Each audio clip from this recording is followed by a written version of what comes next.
going over with my roommate some of the list of the illegal slash terrible things that the state of New Hampshire and the town of Rochester has done to me and allowed to continue that happens to almost nobody else or absolutely nobody else. Okay, we're going to start the list with working with the flu, with COVID, and not being allowed to go out of work like the rest of the people. We'll start with that one. Yes, I was forced to work with COVID. My boss told me I wasn't allowed to leave even though I had the flu. The emergency rooms only gave me a couple days off. My primary care only gave me a couple days off. And they had me return to work with the flu even though I was still sick, even though I had a seizure on the side of the road and cars ran over my hair. Yes, had the flu so bad at that time that I was getting run over on the side of the road. I was literally falling in the ditches at night. Why? There's no transportation. There's no buses. Rochester, Dover, and Somersworth decided to cancel all buses for months on end. So then I tried the taxi. Well, guess what? My ride also canceled, and they canceled again recently. But anyways, back then they canceled completely. So there is no transportation. Well, that's okay. That's okay. I'll walk to work, right? So I walk through work in the freezing cold, falling down, having seizures, whatever, and it's not going well. But then I get flu symptoms, runny nose, vomiting. On top of this, I have an infection in my mouth. So I have a fever from the infection. And at first I think it's just a fever from the infection and a sore throat from the cough, like the tooth thing or whatever. Not a cough, but sore throat can make you cough. And I didn't know what was going on. But then, after days of this going on at work, I'm vomiting in trash cans, runny nose. My eyes are watery. I'm puking. I'm weak. I got a fever of 101. I got a fever again and again and again. I've gone to the emergency room. They've given me antibiotics, but the fever is still there. I'm still sick. So I go back about a couple months later. I ask them if it's flu. We get tested for COVID, and they tell me it's most likely just a regular old flu, but it's definitely the flu. Well, I already know it's the flu for sure at this point. I just want to know what type of flu.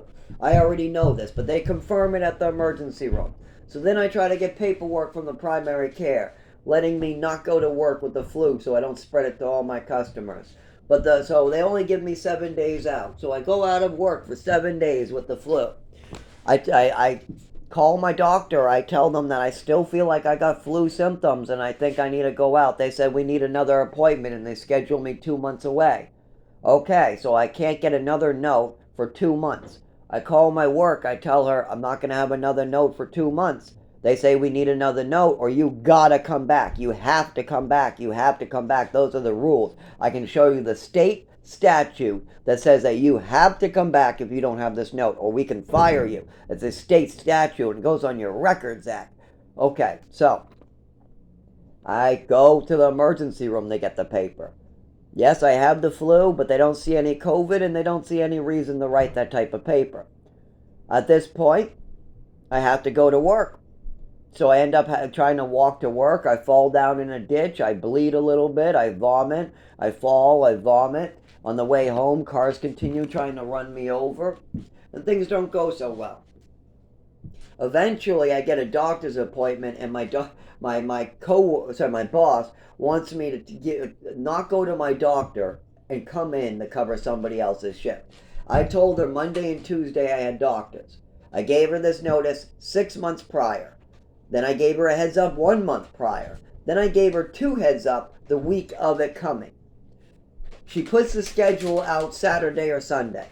On Saturday, she put out a schedule saying that she wanted me to work Monday and Tuesday. I told her I had doctor's appointments. I'm sorry that Monday and Tuesday I have doctors. I can go see you after my doctors or before my doctors, but not during. She goes, you should have told me this before. I said, I did. You have it on your calendar right over there. You have a text message from me, and you have reminders. She goes, well, you should have told me after I put up the schedule then so I had time to put somebody in there. I said, you put up the schedule on Saturday and Sunday. This is Monday. I did. I just walked in today and saw the schedule. I'm on the phone with you now. Oh, well, you still need to come in. You didn't give me proper notice. I said, yes, I did. I gave you over 30 days notice. I gave you updates. I gave you a heads up. I'm going to my doctor if you like it or not. She said, no, you can't go to your doctor. You have to come in. I'm not covering. I'm not doing a 14-hour shift, Zach. I said, why would you? Linda wasn't covering. She knew that. She did it on purpose. My manager was trying to pull a fast one. She already was working one of the shifts that day. Linda and nobody else would work the other shift. So even though she knew I had a doctor's appointment, she figured she could get me to cancel.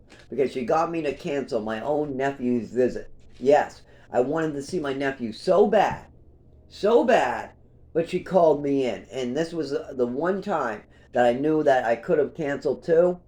And I didn't. I should have canceled with my nephew's birthday. She had notice on that one too. But anyways, the notice of the doctors, that's a different level of shit. I am not missing my doctors and waiting 6 months to a year to get back in there. Fuck that. So I told her very nicely, I am going to my doctors. After I'm done with my doctors, I will call you and see if you need my help. But I gave you notice of my doctor's appointments. And just because you don't want to work a 14-hour shift does not mean I'm going to miss my doctor's appointment. She did not like this. So she said, turn in your keys, which I did. Then she said I could come back to work. She goes, I'm sorry, come back. I'm sorry, come back. At this point, I was already getting a job through another company. But through all this, I had the fucking flu. I was falling down and having seizures on the side of the road. Now, who could have helped me with this? The doctors. The doctors, my parents, my father. I mean, if my father told the doctors about more of my disabilities, if I had somebody walking in to Social Security or the Department of Health and Human Services, if I had somebody giving honest answers who talked to me on the phone beforehand to Social Security, because Social Security and Department of Health and Human Services and my doctors would love to talk to my father about my disabilities. The problem is, my father does not remember, nor does he want to remember, anything about my disabilities, nor does he remember my mother hurting me in any way. He doesn't remember what the medications I was on. He just remembers my mother giving me handfuls of medication. He doesn't remember what the handfuls were of. He doesn't remember if it was 3, 5, 6, 8. He doesn't remember how many. He doesn't remember because it changed. One year I was on 8. The next year I was on 6. Then the next year I was on 5. Then the next year I'm on 7. And this was all the way back at 7 years old. Right when my mother adopted me. In the orphanage, just Ritalin, no other medications. In foster care, no other medications. With other parents, did they think I needed other medications? Just Ritalin, nothing else. Does anybody else in Texas think nope? Does any other parents think nope? They just think I should stop talking so much. That's it. I should be less hyper with my talkativeness. My talking can be really hyper-like. That is the only one that people are noticing, is that this little child is hyper as hell. So they give me Ritalin. But then I meet this Patricia, my adopted mother, my mother who I gave love to, that I loved to the very end. That after she passed away, I prayed for her sins to be forgiven so she could get into heaven. Just like I'm offering my father forgiveness, that way he doesn't have to get that from me. That way I don't have to do that, because I'm done. 25 years of suffering is enough. 25 years of falling down, bleeding, not being able to drive, not being able to walk at all times, not being able to talk when I want to say a certain word, stuttering a word over and over, slurring a word, not being able to use shelters, falling down and bleeding at work, having works want me to get documentation I cannot get because my father and mother decided to hide my disabilities with mental illnesses that do not exist. Oh, Zach is bumping in the furniture all the time? He's self-harming. Oh, he's sucking his skin? It's self-harming. Oh, he's falling down and bumping in the furniture and he can't move his body? Coordination issue. We need ballet for him. Yes. He has a swimming medal he wants to show me? Oh, he has attachment disorder. He's a liar. He's kleptomania. Oh, yes, he's all of it. Oh, and he played with matches? He's a pyromaniac. He's trying to burn down houses, my mother says. So everything was always a mental illness. If I played with matches, I'm a pyromaniac. If I won a medal in the orphanage and want to show it to my mother, I'm a kleptomaniac. I'm a fantasy spinner. I lie and I have attachment disorder.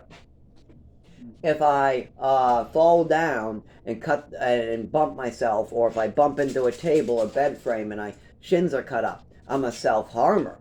If I jump into the pool and I catch the back of my foot, I'm a self-harmer. And my mother is telling this to doctor after doctor, paying them, and doctor making this fantasy and story and fantasy, self-harmer, pyromaniac, kleptomaniac, liar, fantasy spinner, kleptomaniac.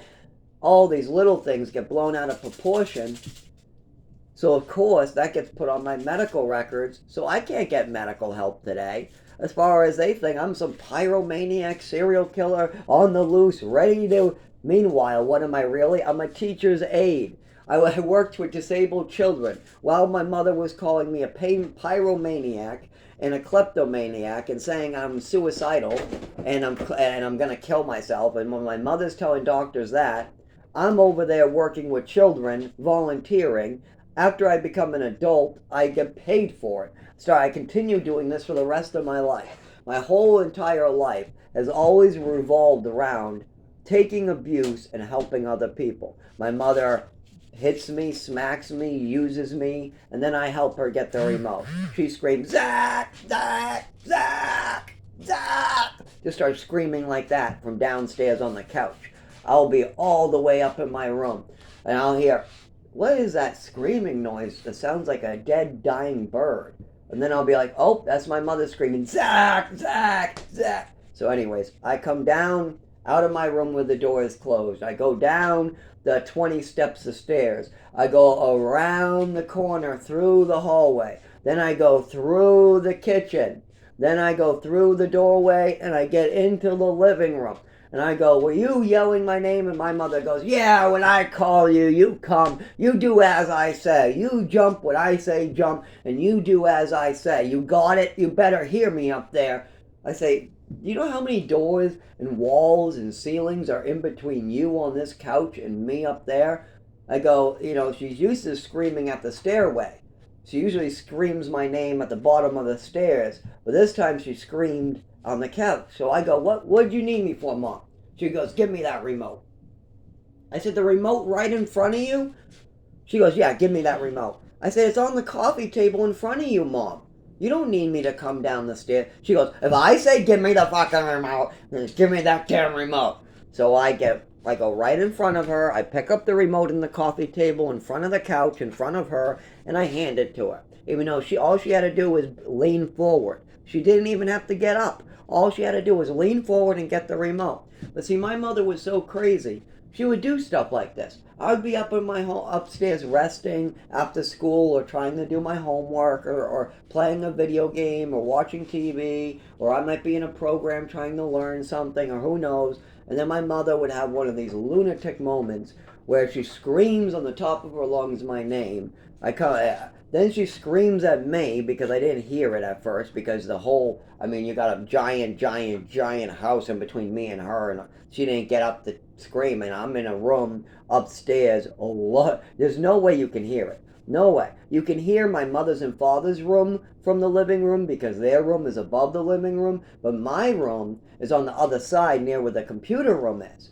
So there's no way I could possibly hear anything but a growling noise from up there, unless she came to the stairwell. But anyway, she would do this type of stuff. I would have to come out of my bed, out of my chair, go down a flight of stairs, go through the hallway, then go through the kitchen, go through the doorway. Then my mother would be there on the couch.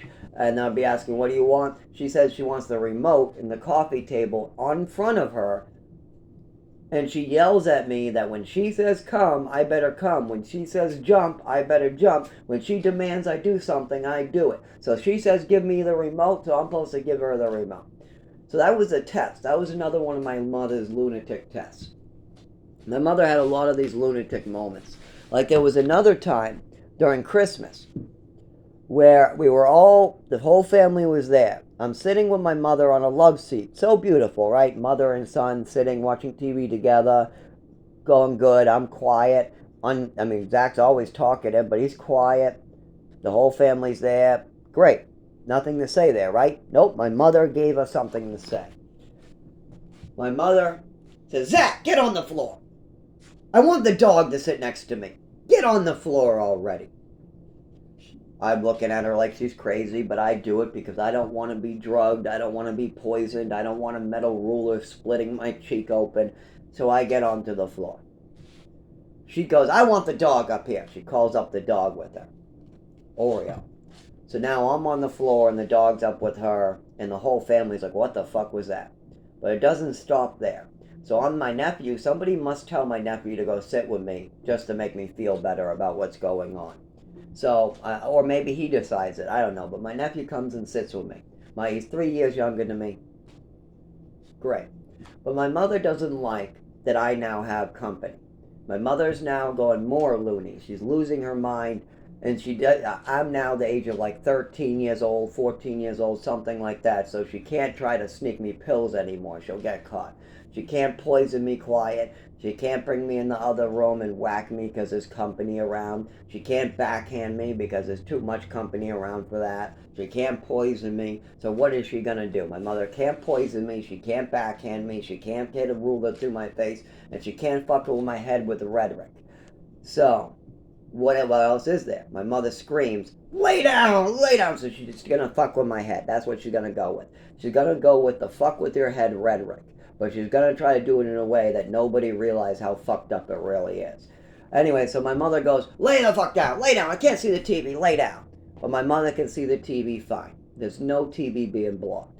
But anyways, I do what I'm told. I don't argue with her. I lay down. I lay down on my side. Now I'm on my shoulder, as flat as I could possibly think I could be. Well, then my mother goes, lay down some more. You're not laid down enough. But I'm completely laid down. I've gone from sitting to laying down on my side.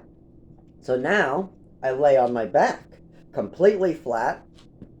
At least I think so. At least I thought so. But then my mother, I'm trying to see the TV. I'm laying completely flat on my back. My head's leaned up so I can see the TV. There's no pillow, nothing. I'm not sitting up. I'm completely flat. But my mother goes even more crazy. She goes, lay more flat, lay more flat, lay more flat, screaming like a lunatic. So at this point, I turn my feet sideways because I'm already on my back. I'm already spread out as flat as the body can go. So I turn my feet sideways so my feet aren't sticking up anymore. And I turn my head sideways. But now I can't watch TV like this.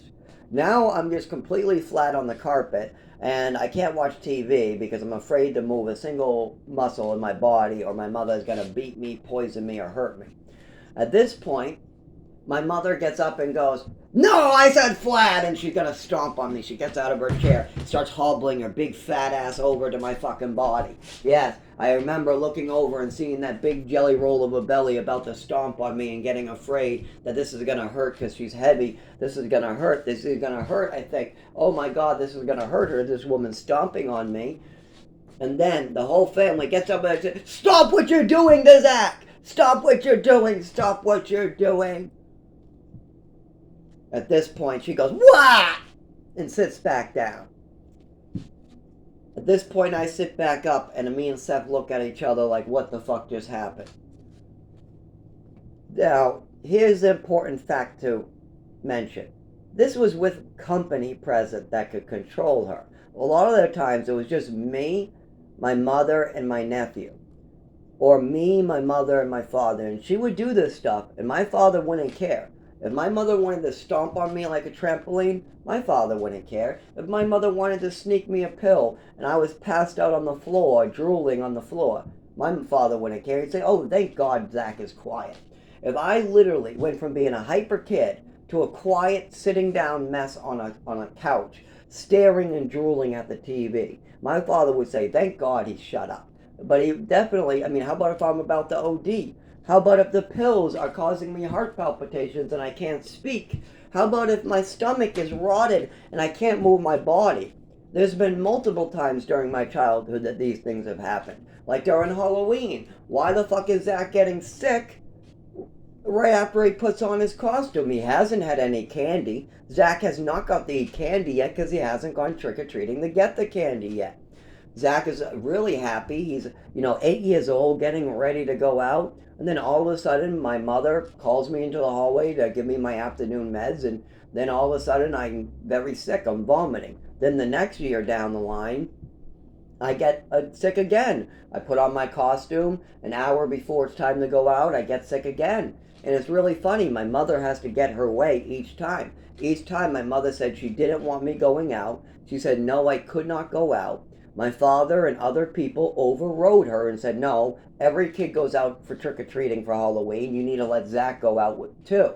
But instead, I never got to go out. Why? Because I got violently sick for less than 20 hours each Halloween. Every Halloween, my mother would give me medication. I would get violently sick for 20 hours right after that medication. My mother would try to baby me, and then I would be back up and well. And I would miss trick-or-treating every single year until I was too old to do this stuff too.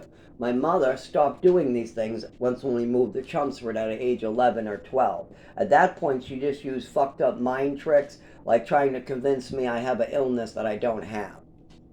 Like one time I was playing with action figures, and I was making the voices, boom, boom, shoot them, bang, jump off the cliff, woo! Stuff like that. My mother came up while I'm sitting on the carpet and goes, I need you to tell the doctors that you're schizophrenic. I go, but Mom, I'm not. Mike across the hall is schizophrenic, and I know what he hears voices. I don't hear no voices, so I'm not schizophrenic. I asked Mike what that means. He said it means you hear voices, and I don't, so I know better. And no, the doctors know better too. My mother goes, nope, I used to be a nurse. I know better than everybody. I know better than the doctors. You are schizophrenic. I know you are, because you're playing with action figures and you're making the action figures talk. So that means you're schizophrenic because you're making the action figures make voices. And I go, Mom, that's not how it works. The voices have to be in your head. My mother gets mad. She goes, no, you need to tell the doctors that you need medicine, and you need to do it now. You need to go to the doctors. You need to go to the doctors to get this medicine. Meanwhile, my father, no. All the other doctors, they said no. All the doctors in the program said no. All the medical professionals said no. All the psychiatrists say no. The only person that wants to make up this story is my mother. Just like she did for so many other illnesses. As soon as she destroyed my nervous system, destroyed my brain with multiple overdoses, drugs I didn't need, mixing her own drugs in, it made me look like a mess with my body. I talk funny now. I walk funny. I move funny. The teachers saw this change. I went from having a normal body, a normal walk, normal talk, a normal signature, normal movement of the arm, to having all of it fucked up by my mother at age 7, 8, 9, 10, 11, 12. And then I have to live with the damage. And don't forget, my mother lied to doctors, gave false information to doctors from age 11, 12, 13, 14, 15, 16, 17, 18. So we got a lot of damage there being done by doctors, because doctors are only as good as the information you give them. And my mother gave them fraudulent, made-up fantasies that were meant to get me sick, not better. And that's exactly what has continued to happen. So yes, that is my problem. And that is why I fixed it. I don't have any more mental feelings towards it. Sometimes I do. When somebody acts like my father acts all high-mighty, like, oh no, I don't remember it, so it never happened. Oh no, I want to run off to the sunset while you suffer some more. I kind of want to go to his house, tie him up, and drag him to my house, tie him up, and just let him sit there until my next seizure. Then when I'm bleeding on the floor, and I come back from the emergency room, go into the closet and say, how'd you like that one, Dad? Did that look good? Did that seizure look good? Or I wish I had a camera that I had recordings of my mother's actions from childhood. Like when my mother, like my sister, my sister, and my sister's husband all heard my mother admit that she thought it was okay to poison me, drug me, give me medications I'm not prescribed, and give me extra medications as a punishment, as punishments. She very willingly, openly admitted to this. I wish I had video of these moments to flash in front of my father's face as he's tied up. Hey, Dad, if I'm full of shit and I'm just some asshole over here, if I'm just some shithead, then why did Mom say it was okay to poison me with extra medications in front of Valerie? Why? What's this video here of all three of us standing together? Or then another video and go, hey, Dad, yeah, you see this overdose where I'm passed out dying on the floor gasping for air? Yeah. In that video, well, don't you think everybody else would have realized something is wrong with the child? He wants to watch, he's really excited to watch Batman Mr. Freeze with you. You get home, your wife brings him home to a corner to give him pills, and then this happens? You don't think this is wrong? Your kid passing out and gasping for air? Well, then again, you're not a medical professional, so you don't know shallow breathing when you see it, but you should. That's as shallow as it goes. Doesn't get much more shallow than that. The only thing more shallow than that is death.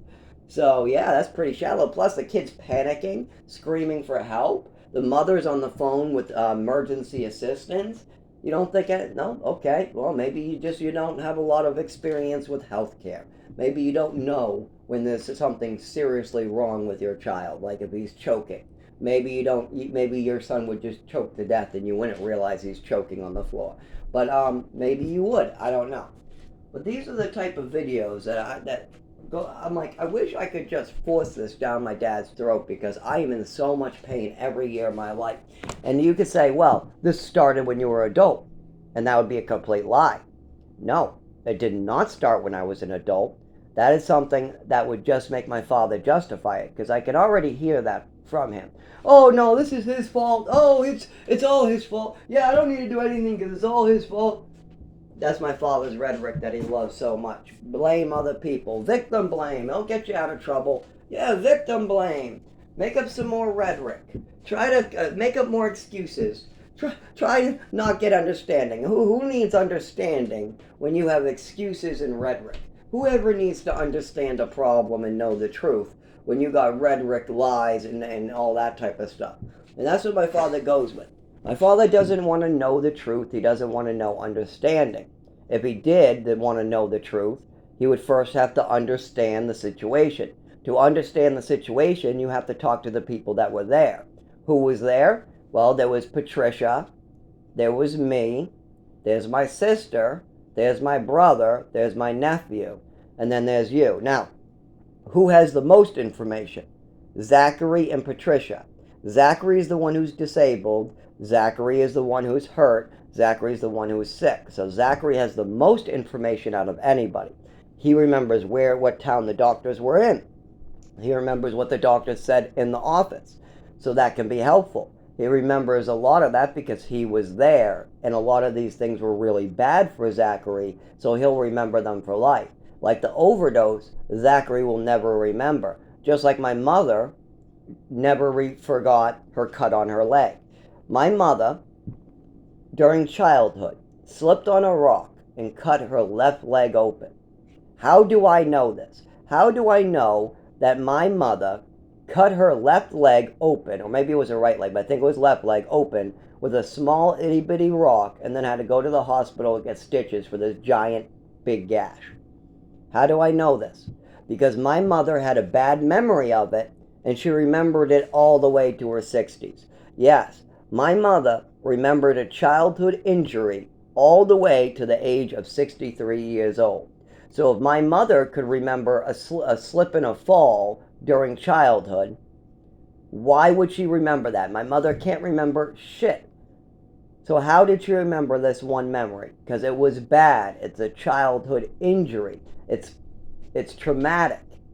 Well, my overdose is traumatic. I will remember every last detail of my overdose and what happened after it. I remember the teachers calling me in the hallway and asking me about the overdose, asking me what changed in my body. I remember at the doctor's office bringing up the overdose. I remember my mother's lies and rhetoric about the overdose. I remember learning that my body looks or feels differently. Not looks. It looks different to other people too, but feels differently. I remember sucking on my skin and my mother calling it self-harming and calling me suicidal. I remember bringing my mother a swimming medal because she reacted so poorly. It's a bad memory for me. See, if my mother just said, "Good job, Zach," I wouldn't remember that at all. If my mother just said, "Good job winning the medal," then all I would remember is actually winning the medal. That's it. I would remember winning the medal and I would remember showing the medal to people. That's all I would remember about that medal. But instead, I remember winning the medal. I remember the medal getting taken away from me. I remember getting drugged and medicated because I won a swimming medal in the orphanage in swim class. I remember my mother calling me a liar, a kleptomaniac, attachment disorder. I remember my mother saying that I'm writing my names on things. I remember all that about my medal. I remember my mother making up story after story about me. I remember my mother trying to confuse my head with different logic shit that doesn't make any sense.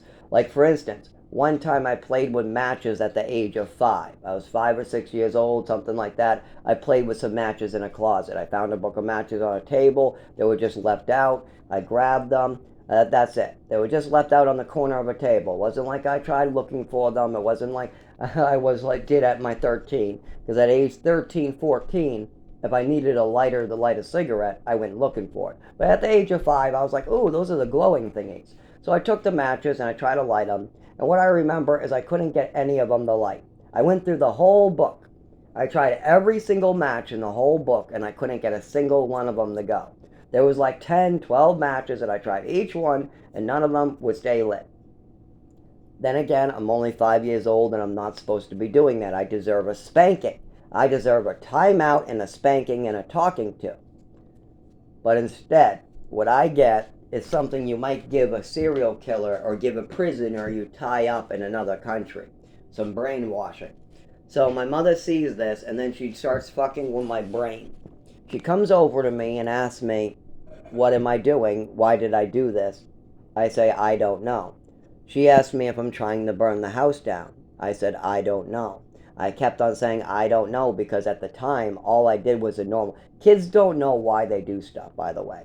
You'll get that a lot. Like when I asked my nephew why he stole my lighter and why he brought my lighter to school, you know what answer I got? When he was only like 7 years old or so? "I don't know," is the answer I got. That's okay. That's good. That's common. That's what normal kids do. They answer, "I don't know." So what did I do? I talked to him instead. I said, "Hey, this is going to get you in trouble. I'm going to have to tell your mother," you know. So I told his mother. I also told him that I was brought to the hospital for playing with matches, and then I had horrible things happen to me. So, with that, he talks to his mother. His mother says, "Okay, you're not going to get to play with your favorite toy. That's the consequence," or something like that. And then the mother also has a talk with him. "Do you know why it's bad stealing a lighter and why fire is dangerous? And do you understand these things?" And there was just a talk to. And then so the kid did better.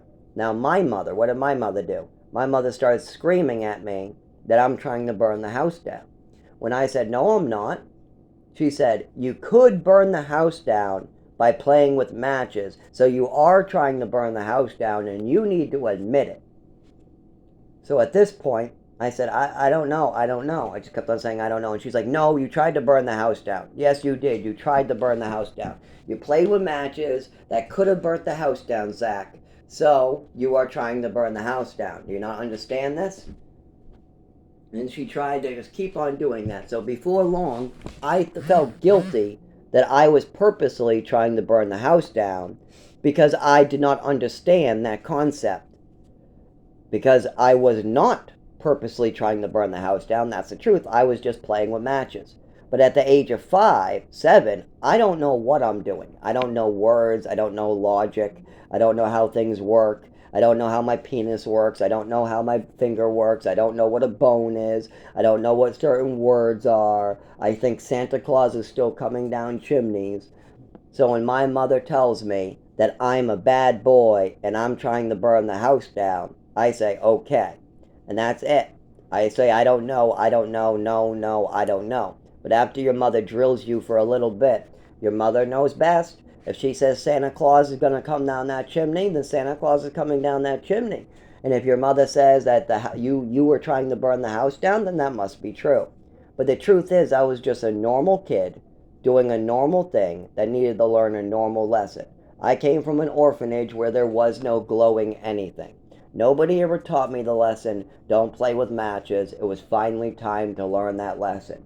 I was 6 years old. It's time to get a spanking on the bum because I played with matches, and there has to be matches used in the right area. That's what you do. You say, son, if you want to use matches, you have to use them with me. We have to use them in the proper way, and you don't get to play with them. And then there's a spanking. But instead, my mother had a rhetoric she wanted to push. She wanted to make her son seem mentally ill, so she always had a new fantasy and a new story to twist up. So once when she saw her normal kid doing a normal thing, like trying to light a match, that's it. That's all that was going on. My mother said, oh yes, we can call this pyromania. We can say that our son is trying to burn our house down and leave us penniless. Yeah, let's go around calling our son a shithead, and let's try to make it sound like that he's trying to burn down our house. Let's do that. Let's go around saying, our son's burning our house down. Our son's burning our house down. Our son's burning our house down. Our son's burning our house down. Our son's burning his house down. Drug him. Give him pills. Our son's burning the house down. Give him pills. Make him tired. Make him drugged. That's what my mother did year after year. She found new and creative ways to try to get me more and more drugs. By the time I was 7 years old, I was on more pills than most serial killers, and I'm not exaggerating.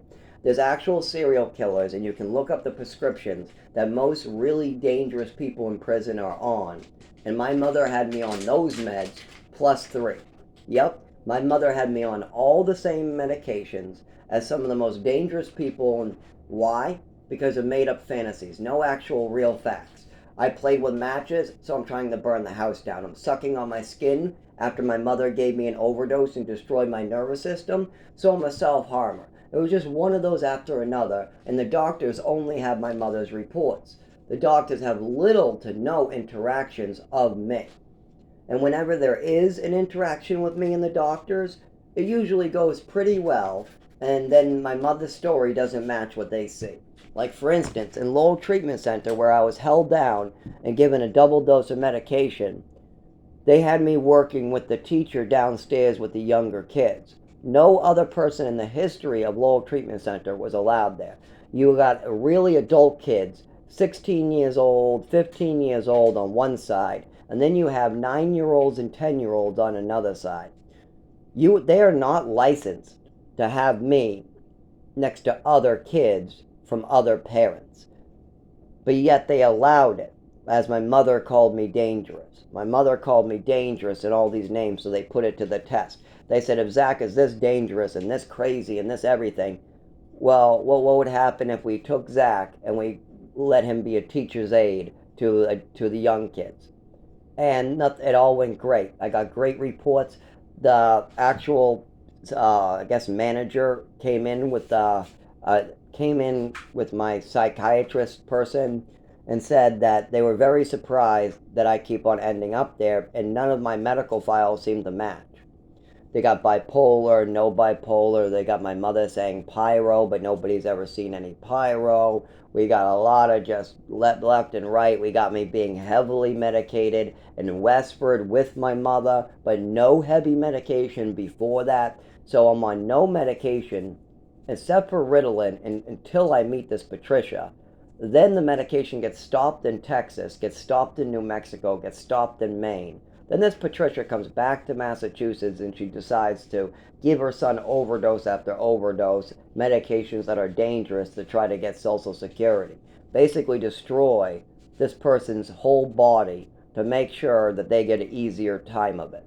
Because, of course, their lives will be easy. They can drop the kid off at 18. They get money to pay their bills. They can bring this kid to programs and drop him off wherever the fuck. And they can treat him badly and nobody will care. They can treat this kid badly however they want. And they can always just bring up, oh, he's a shithead. So, yeah, there's a lot of that. Now I'm dying. I'm literally, I wouldn't say die. I'm literally suffering in severe pain, and I've almost died from a severe injury several times. I've frozen to death several times. I've had seizures several times. I've had falls several times. There have been several times where I lost the ability to use my nervous system. There's been several times where I've fallen and there's been traffic almost hitting me. There's been several times where I've fallen or going unconscious and almost freeze to death. And there's been several times where I've lost everything I've worked towards just because I'm not getting treated like a normal human being in this country. Because anybody else with my same disability, they would just go to the hospital like I have. I went to the hospital and they would get somewhat treated. I don't get the treatment. If they go to a doctor, they diagnose this as a neurological disorder, they give paperwork, you go on Social Security, you work part time, and then you're fine. But none of that ever, or you get paperwork from a doctor, you stay seizure free for a year, you take medicine that helps with your arm and leg movements, and you drive a car. These are things that normal people get to do. They just go to a doctor, they get documentation, they stay seizure free for a year, and then they drive a car. But those aren't options for me.